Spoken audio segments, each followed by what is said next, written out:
I would start. I would add a bass line.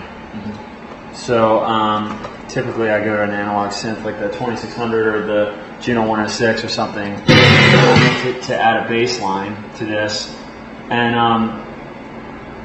then basically from here it'd be like using stuff like these vocals and just building an arrangement out of them over top of the new elements. Like.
So I mean, making a remix is all about finding elements that work together. Mm-hmm. So it's like you got some vocal elements there that are in time. You got a different rhythmic framework for the track. You come up with a couple more synth lines, and then it's just about doing an arrangement. And that's how I do it, man. Do you have any advice for musicians who are just getting into doing music on a Mac? Yeah, definitely. I get asked that a lot. I mean, people ask me like what sort of gear they think is cool to start out with, and every time what I tell them is get yourself a Macintosh and get yourself a copy of Reason and a USB keyboard and go to town. You can start making songs in Reason. I think it's a great place to start for people. My biggest advice, though, really more than anything, is to study. I think that people, that are interested in making music should find out what happened before them. You know what I mean? So my big advice is to study. Go learn something about music that you're not interested in making. And that'll help with the process of music that you are interested in making. I really believe that. So you're talking about listening to a lot of different types of music, reading up on. If you want to be in a rock band, go study jazz.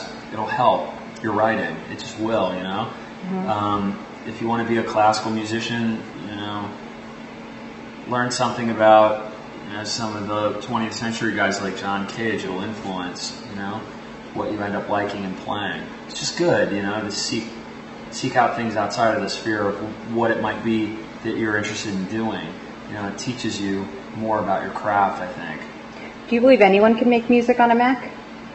Yeah, I do. I do, actually. And I think that that's a really good thing. I think that anyone can make a film on a Mac, too.